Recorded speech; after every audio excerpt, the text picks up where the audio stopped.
Então, esses fármacos são utilizados com o objetivo de ter um efeito anti-inflamatório, analgésico, imunossupressor, além de antialérgico. Aqui eu coloquei então algumas doenças, né? É uma gama enorme de doenças que podem ser tratadas com fármacos glicocorticoides. No caso das doenças endócrinas, para a terapia de reposição hormonal, para pacientes que sofrem de insuficiência adrenocortical primária crônica, também conhecida como doença de Addison, para pacientes com panhipopituitarismo, que é aquela insuficiência adrenal secundária, pacientes com deficiência de uma daquelas enzimas da via de síntese, que é a 21-beta-hidroxilase, conhecida como hiperplasia adrenal congênita, e pacientes que sofreram adrenolectomia bilateral, para fazer então reposição desse cortisol. Eles fazem tratamento com glicocorticoide, que vai ser essencial para a vida desses indivíduos. E para outras doenças endócrinas, né, como tratamento farmacológico, no caso de insuficiência adrenal aguda, crise tireotóxica, tireoidite subaguda e hipercalcemia. Para doenças vasculares e do colágeno, como por exemplo artrite reumatoide, lúpus eritematoso sistêmico, polimiosite e polimialgia reumática. Reações e processos alérgicos diversos, incluindo tratamento de asma, por via inalatória principalmente, para picadas de inseto na forma de pomadas, por exemplo, reação adversa a alguns fármacos, dermatite de contato, rinite alérgica e urticária. Para doenças dermatológicas, como dermatite atópica e seborreica, micose fungoide e dermatoses. Doenças gastrointestinais, como a doença inflamatória do intestino, necrose hepática aguda e doença de Crohn.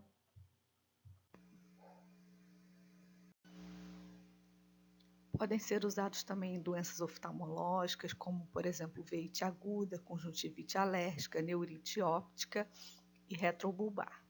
Em doenças pulmonares, no caso da asma, pneumonia aspirativa, doenças renais, síndrome nefrótica, no transplante de órgãos, exatamente para fazer a imunossupressão para evitar a rejeição daquele órgão, e também no tratamento da rejeição do órgão.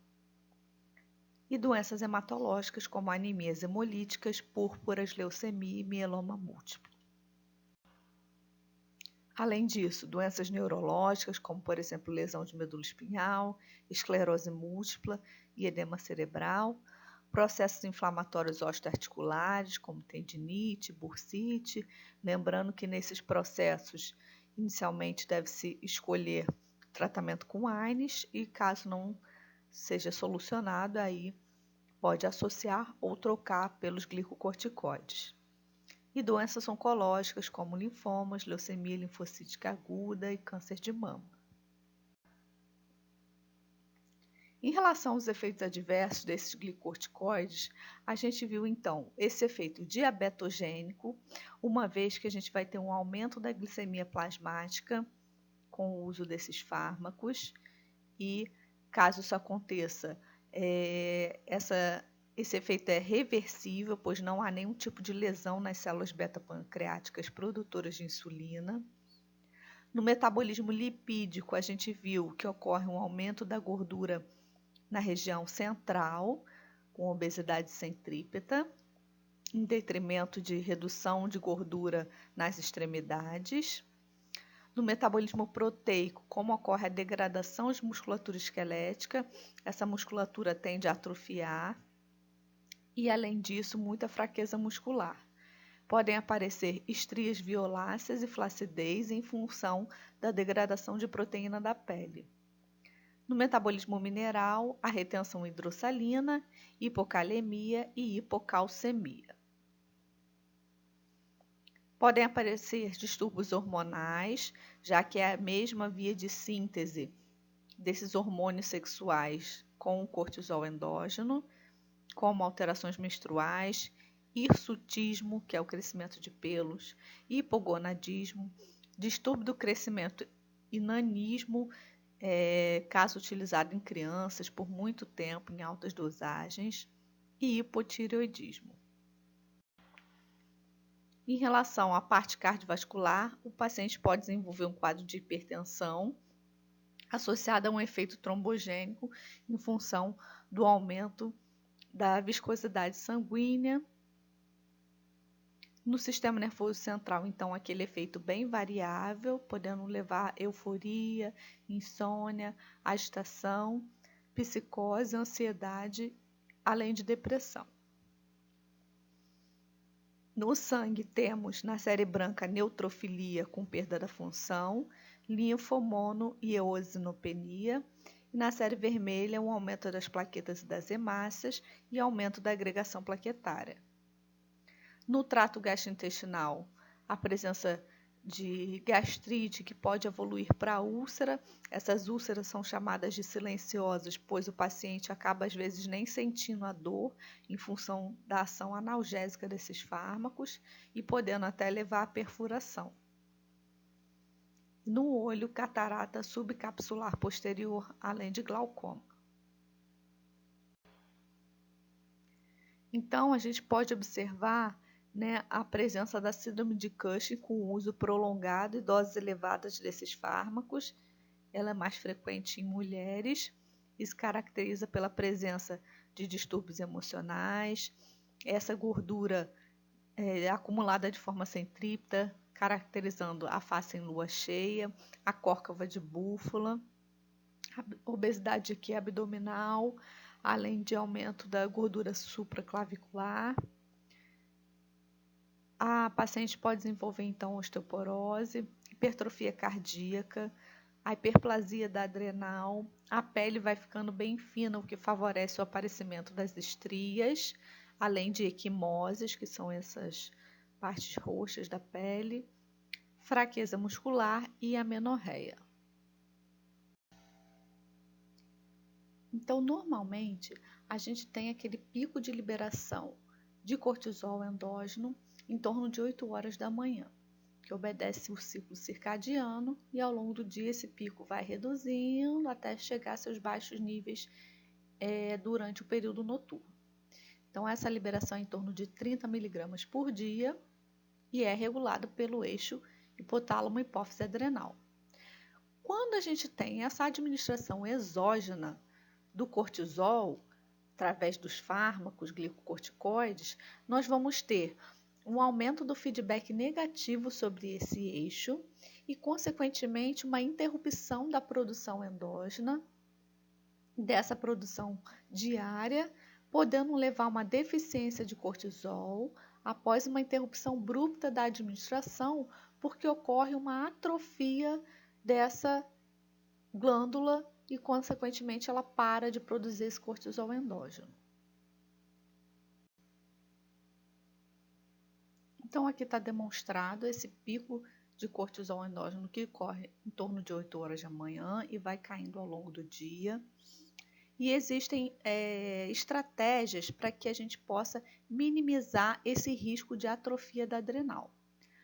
A primeira estratégia vai ser aplicar uma dose matinal, então sempre pelo início da manhã, em torno de 8 horas, para que evite essa atrofia. Além disso, a gente vai ter outras medidas.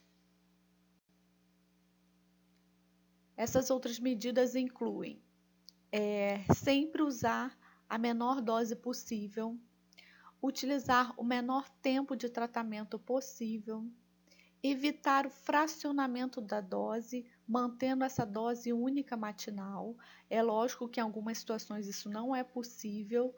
Alguns esquemas terapêuticos utilizam, então, 2/3 da dose durante a manhã e 1/3 no final da tarde. Preconizar essa administração pela manhã. A frequência de administração, vocês vão ver no esquema de retirada aqui, esse é um dos poucos fármacos que a gente faz essa administração alternada, ou seja, um dia toma, outro dia não toma a medicação.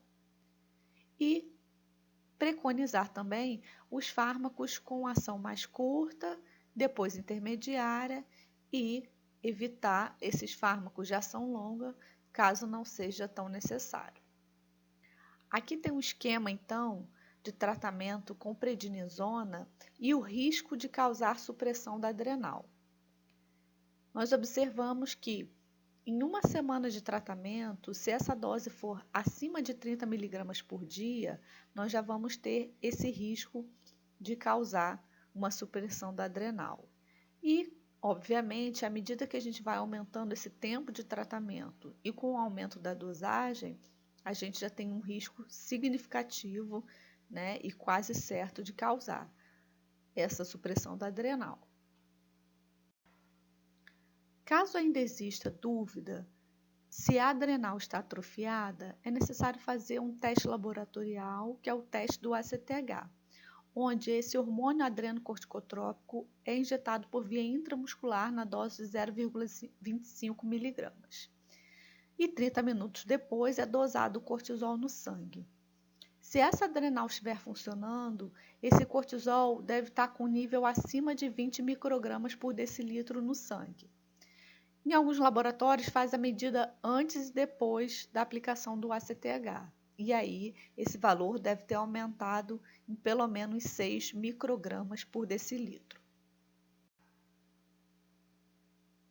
Durante a suspensão do tratamento com glicocorticoides, se essa adrenal estiver atrofiada, o paciente vai desenvolver um quadro clínico de insuficiência adrenocortical, que inclui os sintomas e sinais como desidratação, náuseas e vômitos, hipoglicemia, desorientação, hipertermia, taquicardia, anorexia, hipotensão e choque. Ou seja, podendo até ter o risco de ir a óbito, já que a gente já viu que o cortisol é essencial para a vida. Então, existem esquemas para a retirada desses glicocorticoides. Aqui tem um exemplo para a prednisona, de acordo com suas doses ou com o tempo de tratamento. Então, observem que quanto maior a dose, maior tempo de tratamento, mais prolongado vai ser essa estratégia de retirada. Então, aqui nós temos, por exemplo, na dose alta de 40 a 100 mg de prednisona, se esse indivíduo utilizou por mais de 2 meses, esse esquema vai necessitar reduzir 1/5 da dose a cada 2 semanas, usar apenas a dose matinal, depois tentar dias alternados só após 2 meses. Ou seja, às vezes demora realmente meses para você conseguir fazer a retirada desse fármaco glicocorticoide e, consequentemente, essa adrenal voltar efetivamente a funcionar.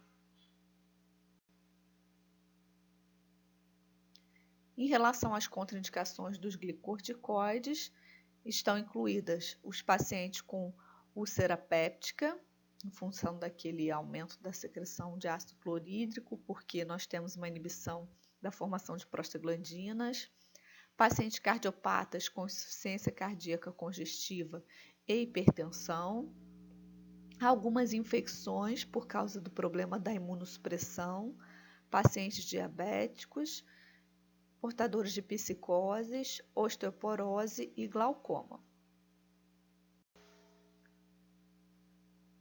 Os glicocorticoides podem interagir então com fenitoína, carbamazepina e rifampicina, que aceleram o metabolismo hepático desses glicocorticoides e, consequentemente, a sua eliminação, ou seja, a gente vai ter uma redução da biodisponibilidade do glicocorticoide e talvez não teremos o seu efeito farmacológico. Os antiácidos também diminuem a biodisponibilidade dos glicocorticoides. Digitálicos têm a tendência de causar hipocalcemia, então o glicocorticoide pode facilitar a toxicidade associada à hipocalcemia. Os estrogênios e contraceptivos orais aumentam a meia-vida dos glicocorticoides e aí a gente pode ter mais tendência a observar os efeitos adversos. Os anti-inflamatórios não esteroidais aumentam a incidência daqueles efeitos gastrointestinais, como gastrite e úlcera. E os diuréticos depletores de potássio, como diuréticos de alça e diuréticos tiazídicos, podem acentuar a hipocalemia. Então, ficamos por aqui com esse assunto, pessoal.